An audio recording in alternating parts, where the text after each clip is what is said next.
بالله من الشيطان الرجيم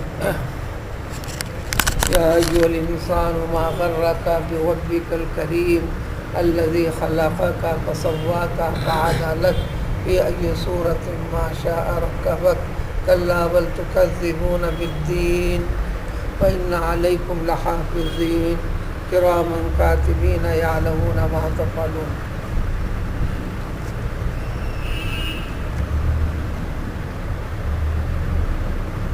انسان کی ابتدائی خلقت سے متعلق چند ایک چیزوں کا تذکرہ آج کی ان آیتوں میں جو اللہ تعالیٰ کے کرم اور مہربانی کی دلیل ہے، ثبوت ہے، مشاہدہ ہے.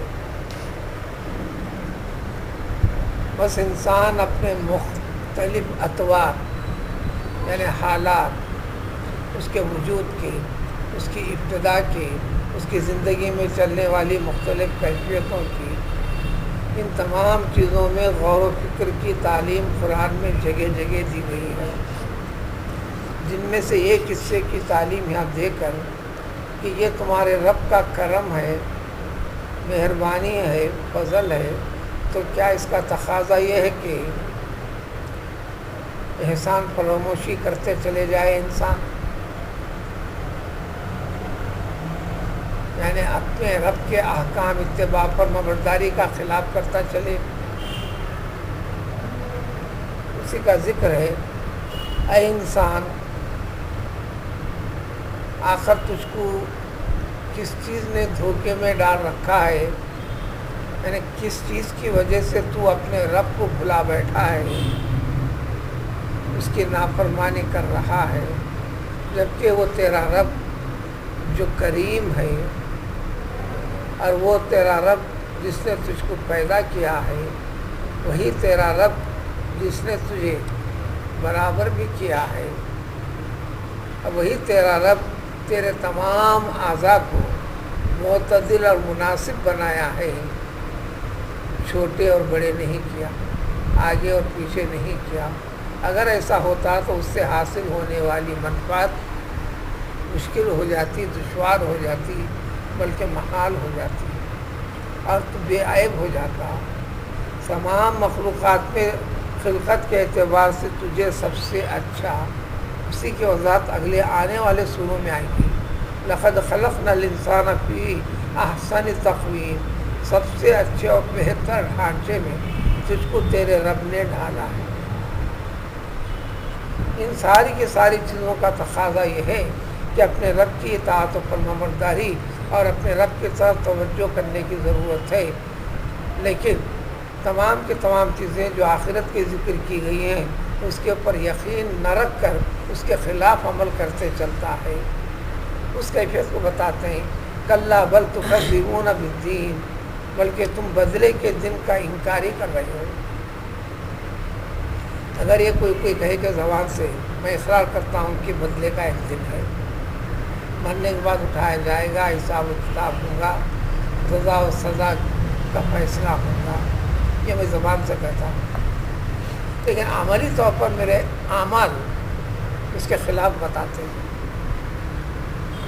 اس کے خلاف بتاتے ہیں.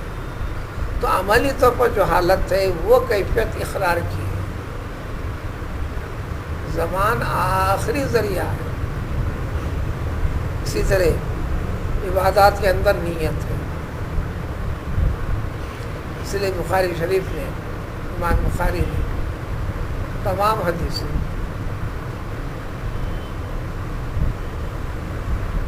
اصول اور قواعد مرتب کیے صحیح حدیث کہلانے کی. ایسے 5 لاکھ حدیثیں انہوں نے اپنے پاس جمع کیا. بخاری شریف میں صرف پورے 3000 بھی نہیں ہیں، تعداد میں 6000 سے زائد نمبرنگ پڑھی ہوئی ہے. اس میں مقررات ہیں. اگر مقررات کو ہٹانے کے بعد احادیث کی تعداد 3000 سے بھی کم ہے، 27000 چلر ہے. جبکہ ان کے پاس احادیث صحیح جمع تھے 5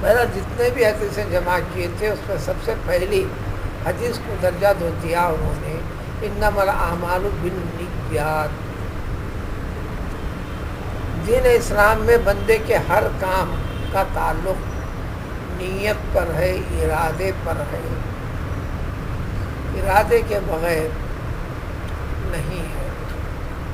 عربی میں انا کا تعلق آتا ہے انما کا، اس کے سوا کوئی اور شکل ہو ہی نہیں سکتی. یہ شکل لازمی ہے، ضروری ہے. اس لیے ہر کام کے لیے نیت مسئلہ ہے شریعت میں. اور نیت نام دلی کیفیت سے اس کو مان لینے کا، ارادہ کر لینے کا. وہ دل والی حقیقی کیفیت کو اظہار کے لیے، انسان کے اطمینان کے لیے زبان کے ساتھ ذکر ہے. اس لیے عصر کی نماز ہو رہی ہے، جماعت ٹھہر گئی. کوئی بھی نماز جماعت ٹھہر گئی، وہ جانتا ہے کہ ابھی عصر کی نماز ہے، یہ مغرب کی نماز ہے، یہ ظہر کی نماز ہے. صبح اٹھا فجر کی نماز کے لیے نکلا. یہ نماز کے لیے نکلنا، مسجد میں داخل ہونا، جماعت قائم ہوئی سب کے ساتھ. آپ نے کچھ زبان سے نہیں کہا، صرف اللہ اکبر کہہ کر رکعت باندھ لیا تو آپ نے نیت کر لیا. آپ نے نیت کر لیا. ذری دیر کے زبان سے ذکر کرنا بہتر ہے اطمینان کے. عصر کی نماز کے لیے آیا، عصر کی نماز پڑھنے کے ارادے سے نکلا، آ کر کہتے ہوئے فوراً رکعت بنا، میں ظہر کے 4 رکعت فرض پڑھ رہا ہوں. تو بھی آپ نے نیت کی عصر کے نماز کی، ظہر کی نہیں. زبان سے سبقت لسان میں لفظ الٹ پلٹ ہوتا ہے، تو نیت کا تعلق پھر زبان سے ذکر یہ افضل ہے. وہ ارادے کا نام نیت ہے. تو جب وہ دل والی کیفیت ہوئی تو انسان کے سارے اعمال بھی عملی زندگی کو دیکھیں گے. عمل کیا کہتا ہے، عمل کیا بتاتا ہے. میں تاکید کرتا ہوں جھوٹ نہیں بولنا. جھوٹ سب سے بڑی چیز اسلام میں کھلا ہے. ہر وقت نہیں آتی زندگی میں، ہر انسان کے وقتاً فوقتاً ایسے آزمائش کے حالات آتے ہیں. اس وقت ذری دیر کے لیے بھی سچ کو چھوڑ کر جھوٹ کا سہارا لے لیا تو پھر اس کو کہیں گے تکذبون، جھوٹا ہے. اللہ کے حکم کا انکار کیا. عمل بتاتا ہے کہ تم نے تصدیق کی یا نہیں کی. اس عمل کی حقیقت کو پہنچانے کے لیے یہ الفاظ ہیں، یہ زبان ہے. تو صرف زبان سے کہنا کافی نہیں. حضرت جابر رضی اللہ تعالیٰ سے ایک روایت ہے، مسجد نبوی میں صلی اللہ علیہ وآلہ وسلم میں ایک شخص آیا جلدی اجرت کرتے ہوئے، اللہم استغفرک واتوب الیک، اللہ اکبر.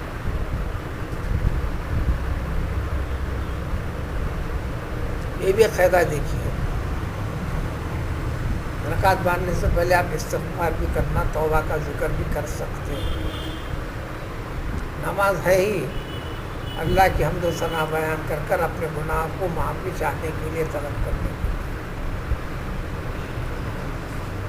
نماز کے اہتمام کی بہت سی چیزیں. آپ کو سجدے میں پڑھنے کی تسبیح بتا دی گئی، رکوع سے اٹھنے کے بعد کی تسبیح بتا دی گئی، لیکن ایک سجدے سے دوسرے سجدے کے درمیان میں تسبیح پڑھنے کو آپ سے کہا نہیں گیا. اور نہ نماز کا طریقہ بتاتے ہوئے ہم آپ کو کہتے بھی نہیں، جبکہ عمل رسول صلی اللہ علیہ وسلم ہے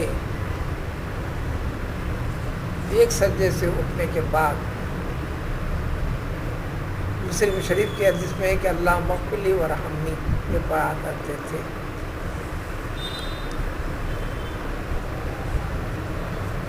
سنن ابو داؤد کے اندر تو یہی الفاظ دعا ہیں، سجدے سے اٹھنے پر اللہ مغفرلی ورحمنی وعافنی واہدنی وارزقنی، یہ دعا تھی۔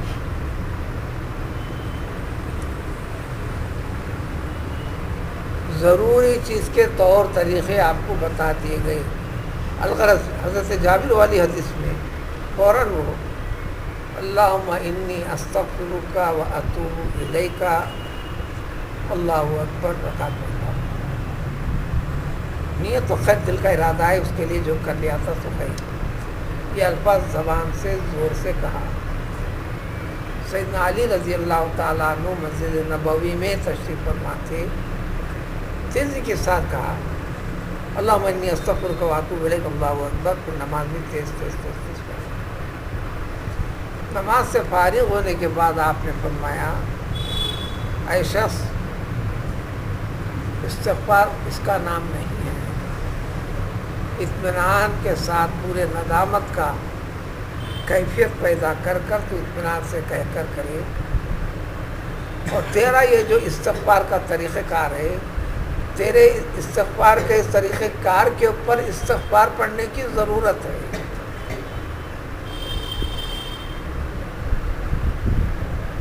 یعنی ہم اچھے کام کرتے ہوئے پھر اچھا سمجھ نہیں ہے، سمجھنا کافی نہیں ہے، اچھے کام کو اچھا رنگ دینا، جو نہ دے کر برائے نام رسمیات کی تکمیل میں کرتے ہیں، یہ ان کے اچھے عمل بھی وہ گناہ کا درجہ ہو جاتے ہیں کہ اس کے اوپر بھی استغفار کی ضرورت ہے۔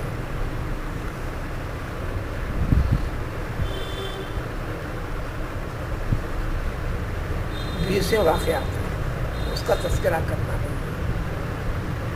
تو بخاری شریف کے اندر بھی جو انما الاعمال بالنیات ہے، دین کے ہر کام کا تعلق دلی قلبی کیفیت کا نام ہے، تو وہ چیز سمجھے تو اسی کیفیت کو قرآن جگہ جگہ ذکر کرتا ہے۔ سو یہاں بھی ہے بل تکذبون بالدین، بدلے کے دن کی تم تکذیب کر رہے ہو، جھٹلاتے ہو۔ جب یقین ہے تو اس کے خلاف عمل کیسے ہوا؟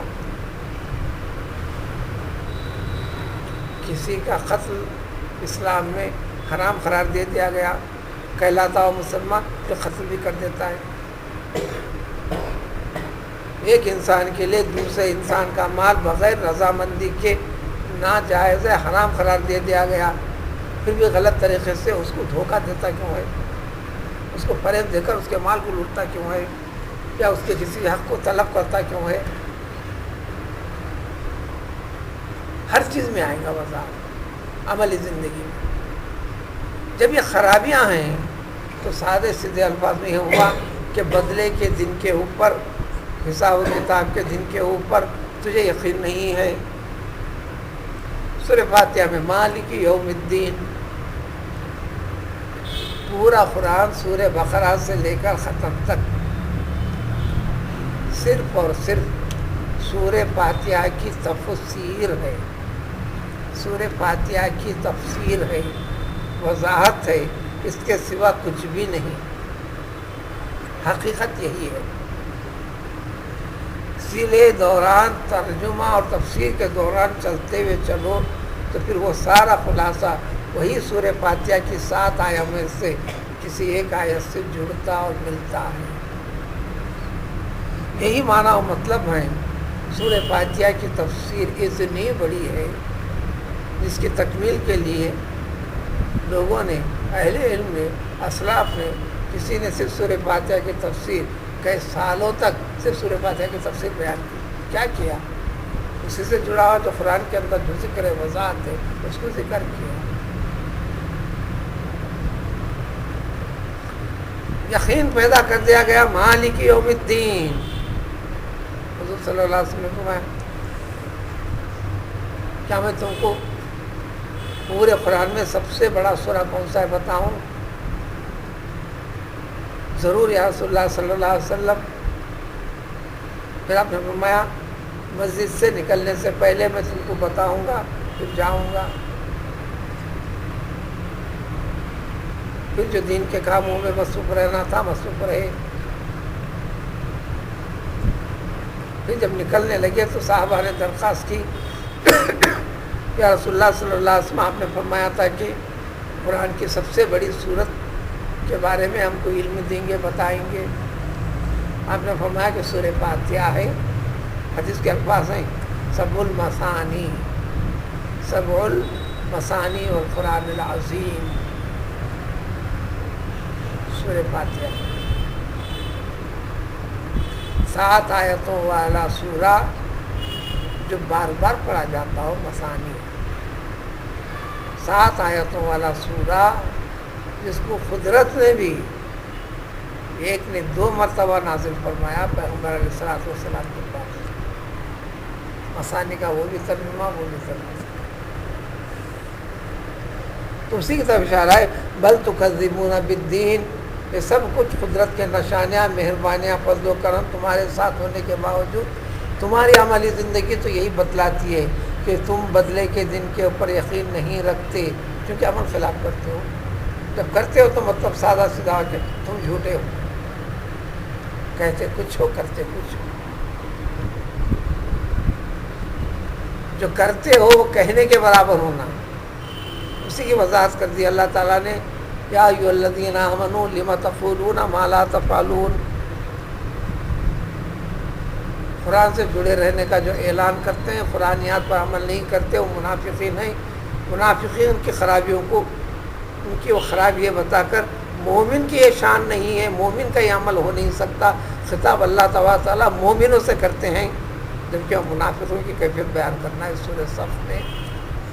لما تقولون ما لا تفعلون، ایسی باتیں کرتے کیوں ہو جو کرتے نہیں، ایسی باتیں کہتے کیوں ہو جو عمل کرتے نہیں.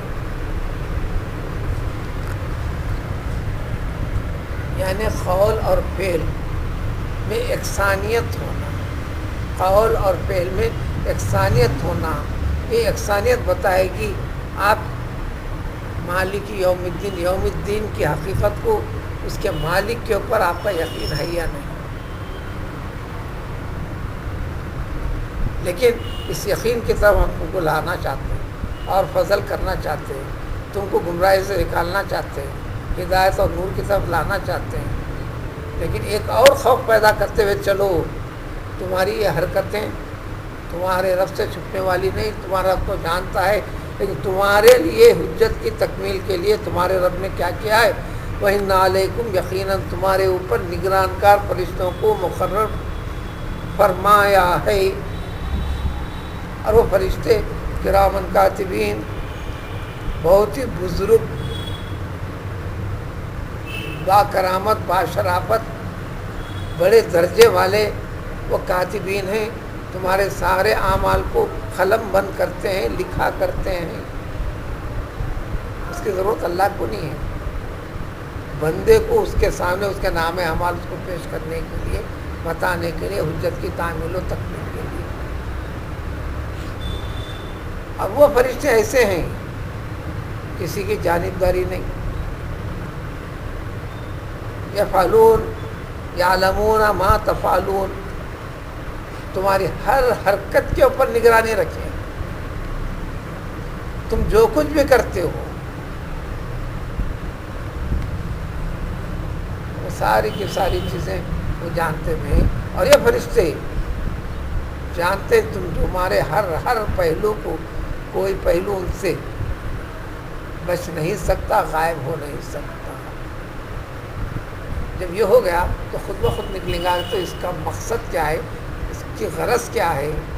غرض یہی ہے کہ بدلے کے دن بدلہ دے دیا جائے گا، عین حساب و کتاب، عدل و انصاف کی بنیاد پر. عدل و انصاف یہ ہوں گا کہ بندے کچھ نیک ہوں گے، کچھ برے ہوں گے. جو نیک ہوں گے نعمتوں میں ہوں گے، جو برے ہوں گے اسفل سافلین میں ہوں گے. اس کی تفصیل اگلی آنے والی آیت میں.